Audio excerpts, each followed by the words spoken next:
Welcome to the Trauma Survivorhood podcast. I'm your host, Sarah Miley, an IFS-informed certified trauma recovery coach.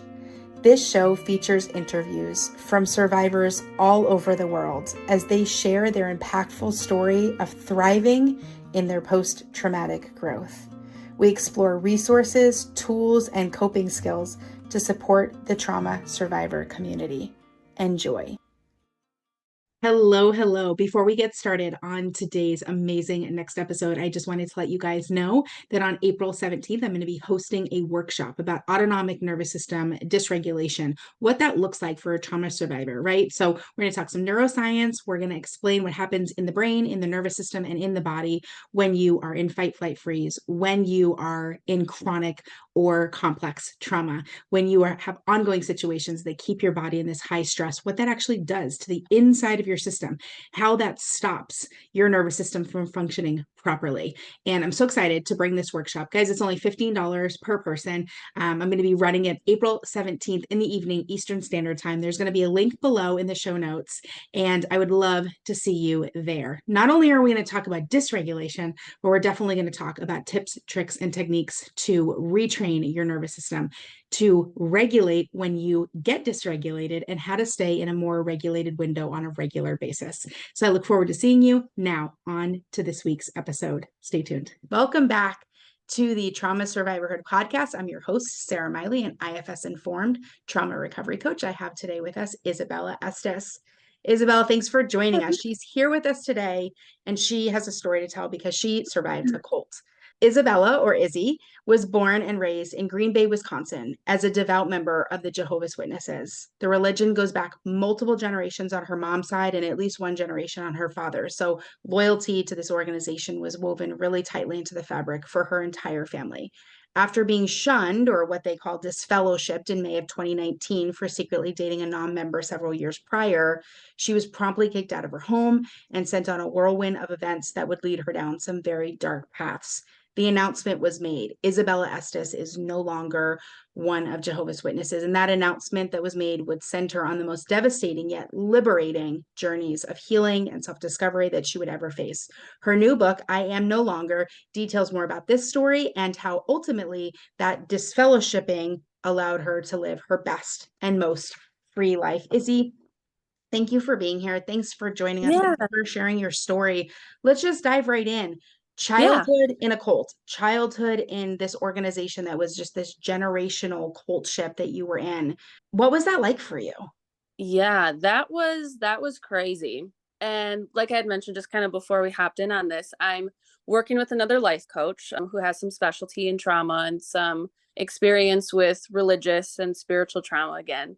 And we were just doing some inner child work at our most recent session. So I had a lot come to light, and the big takeaway for me was that growing up in something like that, you are constantly bombarded with negative messages.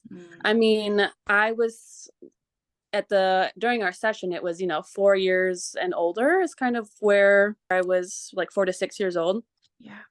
And just constantly being told birthdays are bad.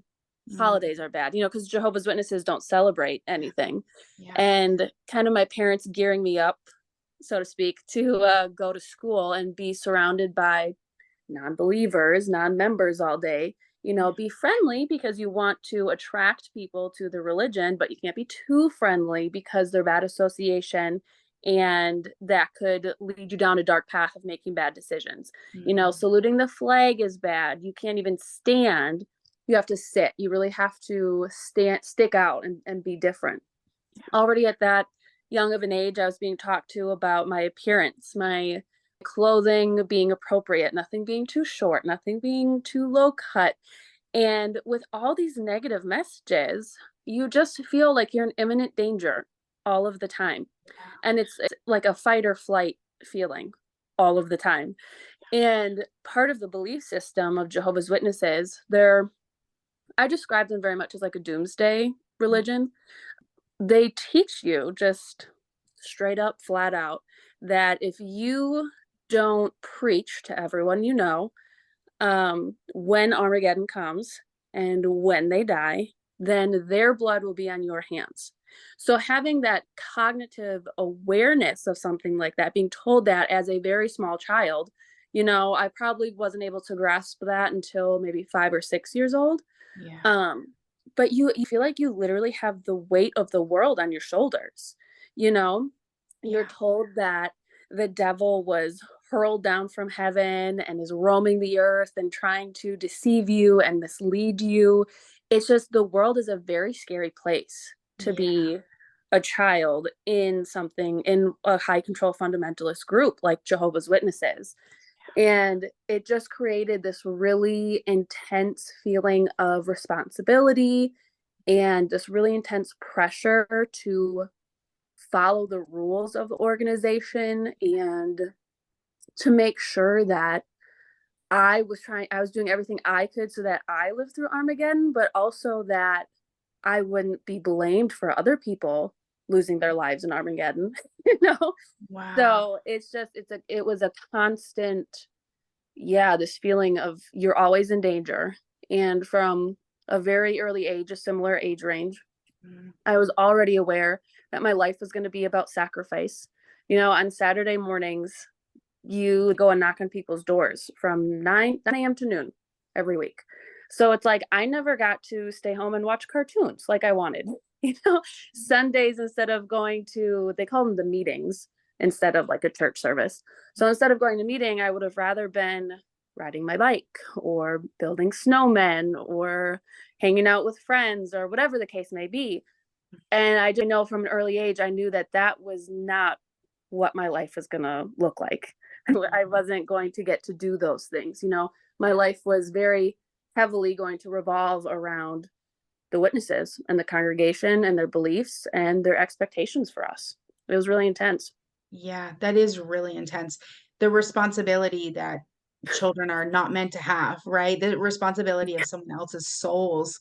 It Yeah, seems almost ridiculous from the outside in, like, looking in, like, kind of almost, like, jokey about it, like, that can't be real, like, children are not, but in this case, I mean, they are really that intense and that serious about it. I just yeah, there's so much of that, like, hypervigilance that happens too when you're constantly waiting for Armageddon to happen all the time, and yeah. obviously there's no room for play or creativity. You are responsible for taking care of everyone else's souls. That's your job. Right.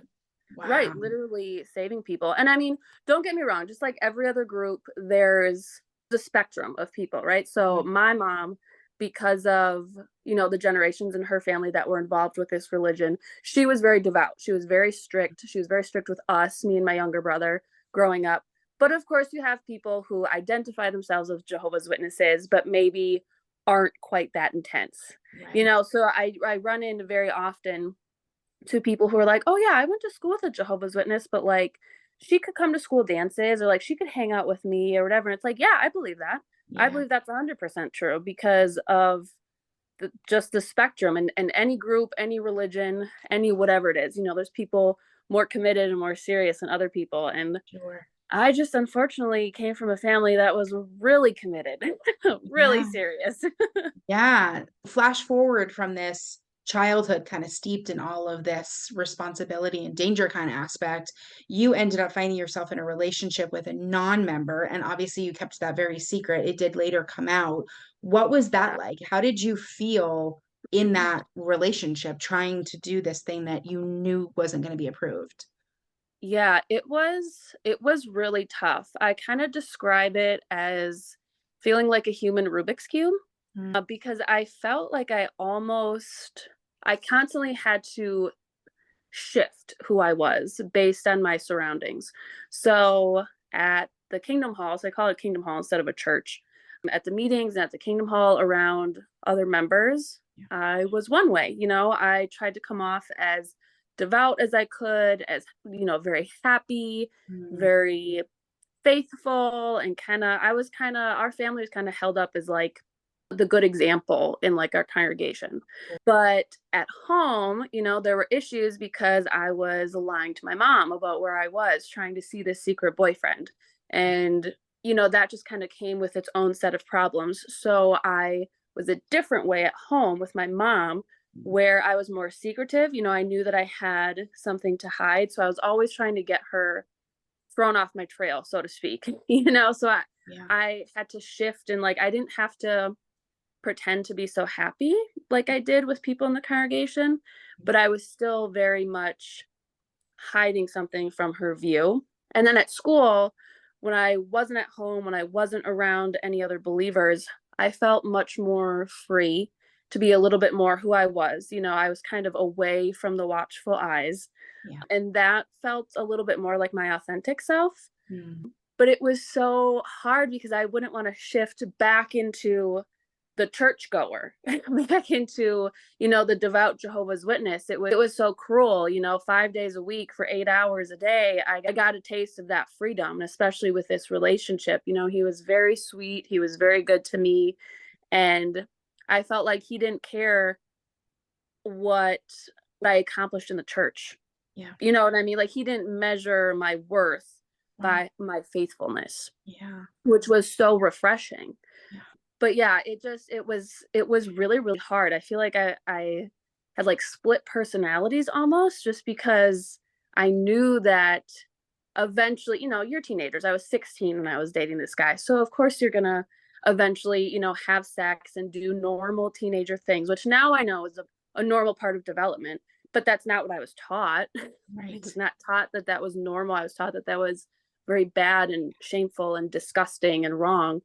Um, so it was such a chasm. It created such a dichotomy of like I had no idea who I was, and I felt so trapped, and it was a really tumultuous time in my life because I felt very, very conflicted about a lot of things. It sounds exhausting, all that shape shifting. So flash forward from there, you're in that space, you have that kind of freedom at school. Now you're closer to 19 and the church finds out and this shunning, this disfellowshipping happens. What is that time like for you? Yeah, that felt like a fever dream. After I graduated high school, so this boyfriend and I, we dated for my junior year of high school, and he was a year older, Mm. and I actually broke up with him right at the beginning of summer after my junior year because I felt really guilty about what I was doing. I felt like I was leading a double life, which I was essentially by their definitions. And it was exhausting. It was extremely exhausting. It was very taxing. It created a lot of issues at home, specifically with me and my mom, a lot of fights. So I was like, you know what? He's going to college. You know, he's gonna pursue one thing. We're just we're growing apart. You know what I mean? Like that is not at all the direction that my life is heading. I was taught that higher education is really bad and it's really dangerous. So I had no intentions of doing that. But I broke up with him, and I finished my I went through my senior year, and it was tough. I missed him. I wanted to get back together, but you know, he was kind of doing his own thing in college. So after I graduated high school, I actually ended up moving to Guyana, South America Wow. for just under a year. And it was kind of similar to like missionary work. I paid for everything. So I paid for like my plane tickets, my housing. I lived with another married couple who were also Jehovah's Witnesses. Of course. It was in a very, very rural village in Guyana. It was really cool. I still am able to look back on that with a lot of fondness, a lot of happy memories, Yeah. a little bit of guilt about, you know, the Bible studies and trying to convert people. But overall, it was a really great experience. So I came home from that April of 2015. And what's funny is I was dreading coming back to Wisconsin. I just have a good feeling Mhm. about coming back, and I wasn't able to really put my finger on why. Well, long story short, I'd been home for, gosh, maybe 2 or 3 weeks, and my mom one night took my iPad. I'd left it at home. I'd been out of the house, and I don't know what prompted her to take it and to look through old messages. I had just happened to take the password off because I was showing a lot of people pictures on it from this past year, and it just got annoying to have to keep entering it. So I was like, whatever, let me just shut this off. So yeah, I don't know what prompted her because I was 19 at that point and had kind of rededicated myself to the organization. She took it, went through really old Facebook messages. And this ex-boyfriend of mine had kind of reached out to me while I was living in Guyana and was just like, dude, you live on a different continent. Like, how's life? How are you? What's up? What are you doing? And within those conversations, there were some references to like our previous relationship. So when I came home that night, she ended up giving me an ultimatum. She confronted me. She pulled me into her room and she was like, if you don't tell the elders about this relationship, and I'm sure you slept with him, then I will. The And ultimatum. So either way, the elders are finding out. Sure, sure. and so that was probably end of April, beginning of May sometime. And that led to the most traumatizing thing that I have ever been through to this day. Because it's a whole process to get disfellowshipped with Jehovah's Witnesses. I don't know how much you know about it. A little It bit. was a three-week process. And in that 3 weeks, I had 3 separate meetings, so about one a week. Each meeting was 2 to 3 hours in length. It was outside like the service hours. So I would meet them. It was just us. I was assigned what's called a judicial committee, which it can vary from 3 to 5 elders. I would meet them privately. No one else was at the Kingdom Hall. I would show up, and of course, I was the last one. They would all get there super early. And there's a private room at the back of the auditorium. And I would walk in, and they were all sitting there already with their Bibles in front of them. And for the entirety of those 2 to 3 hours, they just interrogated me. They were, did you have sex with this boy? Well, how often did you have sex? Where would you have sex? Did you use protection? Did he orgasm? Did he masturbate?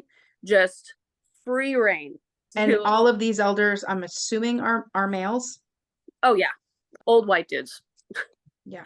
And there would be points where they would excuse me from the room and they'd make me go sit in the auditorium, wouldn't even turn on lights, so it's dark.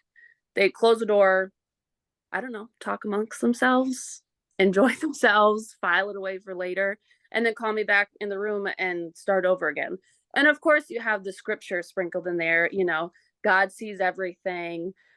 Fornicators will not inherit God's kingdom, and how liars won't inherit God's kingdom. All that shame and the guilt and the weaponizing the Bible, weaponizing God. You have that all sprinkled throughout these meetings.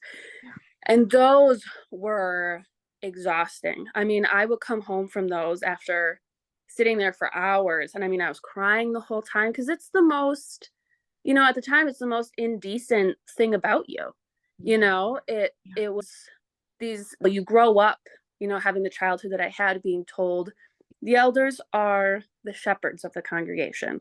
They're there to guide you, and they love you, and they care for you, and they're here to help you. Yeah. So now you're in these meetings, and subconsciously you're making this connection. Oh, the people who love me are also the people who hurt me. But there's also this other factor of like, my mom was the one who almost put me in that situation, because at the time of her giving me this ultimatum, it had been 3 years since this relationship. So it was not something new by any means. And I would come home from those meetings and I think it was after the second one, I just went right up to my room. I closed the blinds. I laid in bed and I just stayed there for a full 24 hours. Didn't get up to use the bathroom, didn't eat anything. I couldn't sleep. I'm just laying in bed. It was awful. It was so traumatizing. And by the end of the third meeting, when they gave me their decision to disfellowship me, I was so relieved. I was so relieved that it was over.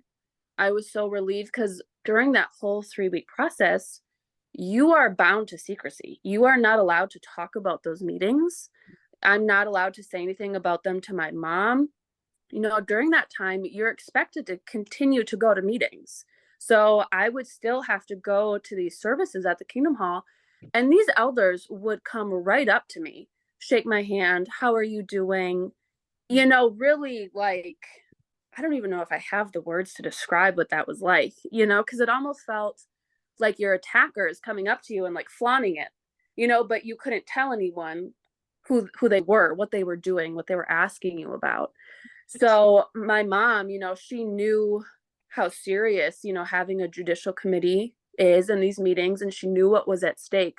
So for those 3 weeks, she just would sit in the back during meetings and just cry. So the entire congregation is coming up to me like, "What's wrong? What's happening with your mom? Are you guys okay?" And I'm not allowed to say anything. Wow. What am I supposed to say to these people? So when they finally told me that, I was like, "Okay, it's over. The decision's made, Yeah. you know, that we're done. I Yeah. survived that." Yeah. Wow. Wow. And then they announced that to the congregation.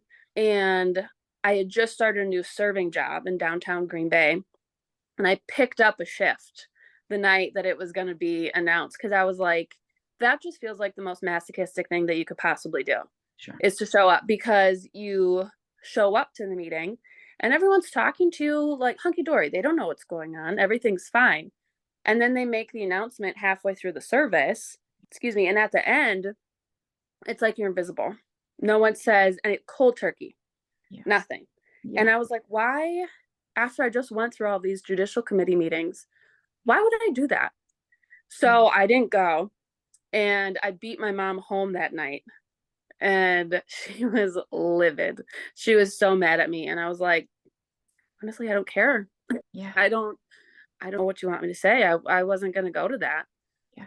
So that created, more issues within the home. She was like, you still have to keep going to meetings if you're going to live under this roof, which is like, of course I didn't really have a choice, of going anywhere else. So for the first 2 weeks, 3 weeks of being disfellowshipped, I still had to go to 2 services every week. And, these people that I had known for my entire life just treated me like I was invisible, like I wasn't even there. Family members, best friends, people who just a couple weeks prior were, looking at these pictures on my iPad of, my time in Guyana, and, congratulating me on my success there and asking me about my time there and my stories. And now, nothing. Yeah. Not a hello, not an acknowledgement, nothing. So that was wild. And I think I started a second book recently, actually, and I'm going to do a deep dive into those, because there's just so much to unpack from those meetings. I mean, Yeah. like I said, the connection of oh, the people who love me are the people who hurt me. Yeah. And now all the crazy shame and the guilt that is assigned to your sexuality, and Yeah. how stunted your sexual development is Yeah. being raised in something like that. There's there. So Yeah. that was the disfellowshipping process. Was, like I said, by far the most traumatizing thing that I've ever gone through.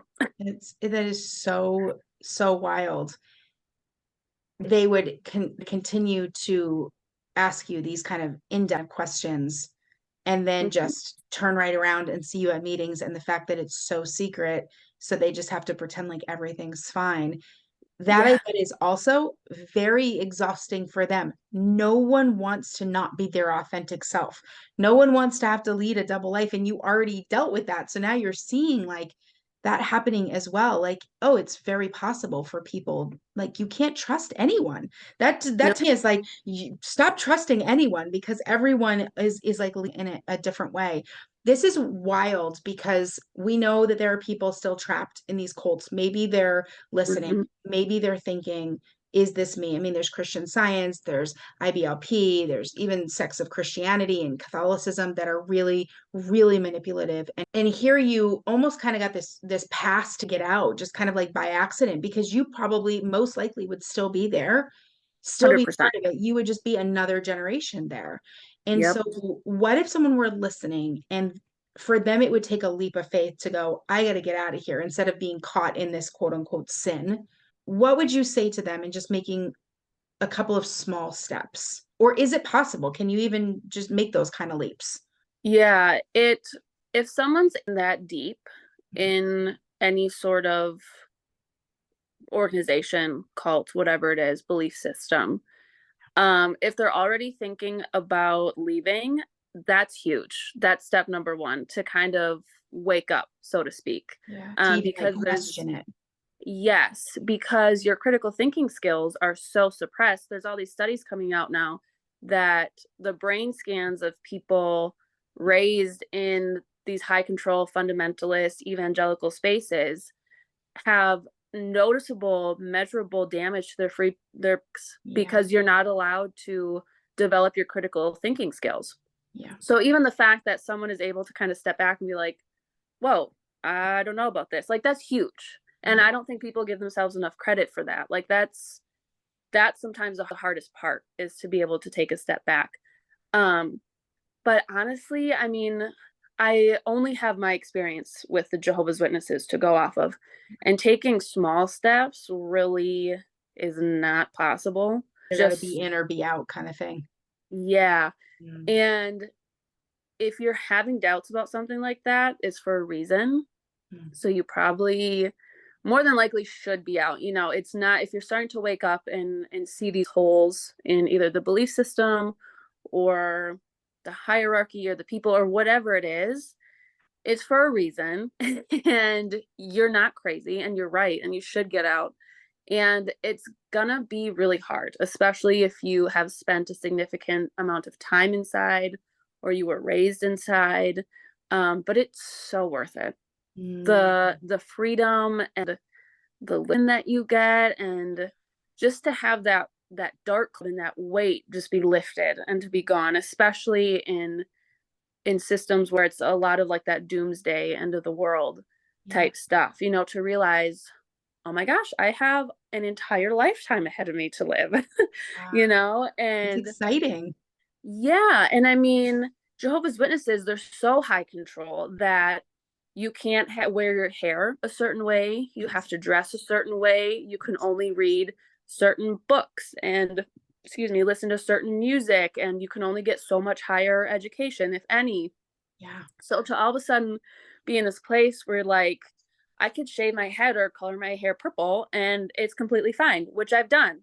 Yes. It's just Yeah. it's so freedom, you know, to express yourself and then to learn about yourself. I never would have been able to learn who I actually am. You know, my true sense of humor, my true interests. I'm still trying to figure out what my interests and my passions are Yeah. and to see, you know, if I can use that in some type of career, but it's so worth it. So worth it to get out of that and to find the freedom to own your life. You Yeah. know, it's painful, Yeah. but there's a whole community of us out here, whether it's Jehovah's Witnesses or the IBLP or whatever was, you know, your issue or what you were raised in. We're all out here and we love new people, you know, because we understand it. We get the trauma you've been through. We understand where you're coming from and we can celebrate the little things with you. You know, we're here to help you rebuild. So Mm. it's so worth it. Yeah. I love that word rebuild. So I'm going to I want to give you a minute to kind of chat about your book before we close, but I'm going to kind of combine my last two questions together because we have heard, celebrities finding freedom from Christian Science. We know about the Duggar family, Jill and Ginger being the most outspoken and vocal from coming out of the IBLP cult. We know it's possible to find the freedom and then from there to basically reset and retrain your mind. I wouldn't be in the career that I am as a trauma recovery coach if I didn't believe that healing was possible across the spectrum, no matter what you've been through, no matter how what has the process been like from you? We call it deconstructing, right? Deconstructing your Mhm. faith. What have been some of the biggest resources and tools that you've used while you've been deconstructing? For you, it's not just your faith, it's your family, it's your entire life. You ended up leaving your home. You have now found a whole new space and a whole new authenticity. So, what has that been like, and what tools and resources have you found most useful? Yeah, it's been a rocky road, I'm not gonna lie. It's been really tough. Getting professional help was pinnacle because I the moment I realized I needed professional help, I'll try to keep this PG-13-ish. But I just my mental health was getting so bad. I was really struggling with anxiety and depression, and I was getting into different forms of self-harm and I was just trying to self-medicate with different things, and I didn't understand why I felt that way because I had a great job at the time. I was traveling with work, so I was getting to see the country. I was meeting amazing people. I had great friends in my life at that time. And I came home from work. I mean, I would come home from work often and just cry, but not necessarily feeling an emotion because I was very emotionally numb, but Yeah. I would just cry. And there was one night where I was doing that and I was like, I need to be in physical pain right now. Mm. And I don't know if it's to feel something or to be in control finally of something, So I was like, I'm either going to go buy a razor blade or get a gym membership so that I can work out and run until I'm in excruciating pain. And thankfully that, more logical side took over and I got the gym membership. But a couple days after that, I was like, that's not normal and that's not healthy. And I deserve to live a better life than that. And Mm. it took almost a full year before I was able to find the life coach that I needed. I can't even tell you how many emails I sent, how many contact forms I filled out, how many phone calls I made, how many voicemails, how many texts, how many whatever, to have zero responses. None. Until finally I was watching Lloyd Evans' YouTube channel, which I had been watching since for several years at that point. And he was talking to the psychologist, Daryl W. Ray. And I don't know if you're familiar with him at all, but he's very much in the space of like the effects of spiritual trauma and religious trauma and how that affects you in all areas of your life. And Daryl Ray mentioned this organization, Journey Free, and how they specialize in spiritual trauma. And even just that phrase, spiritual trauma, was brand new to me. I didn't know that that was a thing. I didn't know that that was possible. But I was like, Yeah. this sounds like it could be for me. And so I literally, I'd be right there and I went to the website and it was so emotional for me because everything that they were describing, all of the being emotionally numb and not finding joy in things that brought you joy before, or your interests, or your hobbies, or engaging in self-harm, distancing yourself. So all these boxes, I was like, check, check, check, check, check, check. And I was like, oh my gosh, these are like my people. Like they understand. Like there is I'm not crazy. There is something wrong with me. B, I know it stems from, it's not just because it's because of how I was raised. And see, there's help.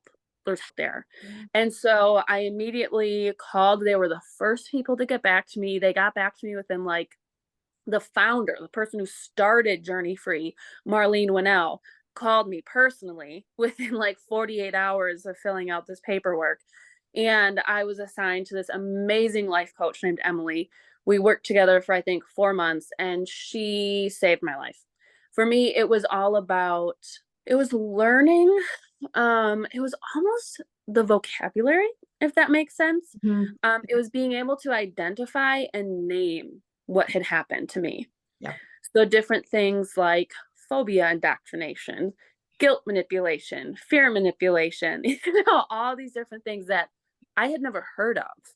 And I was able to read of this because the founder of this group, Marlene Winnell, she has her own book. It's called Leaving the Fold. Okay. And that was what me and Emily kind of used through our sessions. It's almost kind of like a workbook. So it's all essentially learning what religious trauma is and what that can look like for certain people. Sure. And so it was that knowledge that was really, really healing for me. And learning, just being able to learn from a source that was not from Jehovah's Witnesses, honestly, Right. because you're not allowed to do that when you're inside. You're not allowed to utilize secular sources at all whatsoever. So just the fact that I had found this group, they knew exactly what I had been through. They were trained to handle this, and I could read all sorts of books. I went down like this theology rabbit hole, learning how the Bibles or the scrolls were translated and different things like that. And the hell indoctrination. I mean, the Jehovah's Witnesses don't believe in hell. Right. But just kind of breaking that down. And it was just so refreshing to be able to learn Yeah. and to get the words to describe all of this. And that was something that was really, really big for me. That was just in and of itself super healing, Yeah. super, super amazing. for someone coming out of this, I would definitely recommend Lloyd Evans' YouTube channel, because he himself is actually, he's an ex-elder. And Wow. he and his wife, he and his wife actually disassociated themselves. So lots there. And he keeps up with the organization. Yeah, Wow. so he keeps up with all of their written publications, all of their videos and audios that they put out, and he essentially creates like rebuttal videos. And he's like, no, this is fear mongering. Yeah. This is that, So he's Yeah. able. Calls it out. It's and it's so validating, because I know he knows what he's talking about, because he had that time kind of climbing the hierarchy inside. So Sure. that for me was a really unique thing to find. And he interviews other ex-Jehovah's Witnesses all the time, and people who worked at the worldwide headquarters that they call Bethel. He interviews ex-Bethelites. Like, he's a wealth of information for people like me and like us. Yeah. So definitely his YouTube channel. Yeah. Definitely this organization, Journey Free. That was huge. That was really, really huge. The woman I worked with, Emily Hedrick, she actually ended up writing the foreword for my book, which was like really, really special, and kind of came full circle, because I wrote the meat of my book while her and I were working together. So that was really, really cool. Tell us a little bit Yeah. more about the book. Tell us, it's out now. It came out in October, I believe, right? It's out now. Yes. It's on Amazon. I'm going to have that all linked up in the show notes below. But before I let you go, I want to give you a chance. Tell us a little bit about the book, where people can find it and where they can find you. Yeah, absolutely. So my book, like you said, it's on Amazon. The title is I Am No Longer. So it's taken from that disfellowshipping announcement. Isabella Estes is no longer one of Jehovah's Witnesses. So I decided to just own that, take that back. Yeah, It's it's mine. yours now. I'd love it. Yes. So yeah, it's on Amazon. I think it's $18. So nothing crazy. But yeah, so the book is it's my story of, I touch a little bit on my childhood, nothing crazy. I go into detail about the secret relationship, what it was like to try to manage something like that, and kind of like the mental and emotional fallout. I ended up having like a dissociative episode at one point. It was really, really crazy. And then I go more in depth into how that came to light with my mom, and how I ended up having to come forward about that. Well, I felt like I had to come forward. I didn't have to, but in the frame of mind that I was at that time, I felt like I had to. So I go into detail about that. And then there's a lot that I talk about that I learned with Emily, this life coach, of why does this work? Why do people stay in something like this? How do mother get so attached to a belief system that she's willing to sacrifice one of her children? So I put in a lot of the things that I learned just about the psychology behind that. And then at the very end is my favorite part. I interview 8 other ex-Jehovah's Witnesses that I personally know. Most of them, I knew from inside. So that was one of the more challenging part of the book, because it was such a unique experience to know these women from being inside. And then I remember some of them just kind of disappearing and like falling off the face of the earth, and vice versa. They remember that about me. And now for some of them, it's 10, 15 years later. Now, not only reconnecting, but hearing their story and the things that happened to them. It was really emotional sometimes, because I was like, oh my gosh, I knew you while this was happening. So anyway, so 8 interviews with, I think there's one, I keep them all anonymous, whatever. It's eight people at the end there. And then there is actually a resource page at the very back of the book, including that YouTube. There's a couple of Daryl Ray's books that I quote very, very often through my own book, that just really helped me process a lot of things and made me feel valid, and and I just, again, just more learning, what happened, what it is. So there is a page of resources of at least a starting point for people. If you recently were disfellowshipped, or you recently left, or you're thinking about it, at least a place to jump off from, Absolutely. to I a love starting. that. That is beautiful. Isabella Estes, thank you so much for being here. I know you're also on Yeah, Instagram, so we're going to have that linked up below so people can reach out yeah, to you and follow your journey. Thank you absolutely. for being brave enough to share your story. I'm so glad that you have found healing on the other side of this Yeah, really, really finally went into your system, kind of psychological and emotional developmental trauma. So I'm very grateful that you have these yeah, beautiful resources. I'm going to have that all written out in the show notes as well so that people can have those resources to find for themselves the hope and the inspiration and the psychological education that they need in that languaging, like you said, which is super important to help understand what's going on inside of your brain and why. yeah, I love that the question that you asked, like, why does this work? And so yeah, those are really, really important things. I find a lot of healing, and I know my clients do as well, when we kind of dig into, why this happened, how it happened, and now we can go back and now we can that deconstruction is happening for a lot of trauma survivors, even if it's not a religious kind of word, not deconstructing faith, but deconstructing a family or deconstructing your yeah. psychological abuse or your assaults, right? And so that's a beautiful place to start. So I'm going to have that all linked up for everyone. They can reach out to you, and I'm looking forward to following your journey. This is exciting. Thank you Yeah, so much for sharing your time with us today. yeah, likewise. I very much appreciate any opportunity to talk about this and to just get it out there because I know how isolating it can be. So even Yes, if it can help just one person, then it makes it all worth it.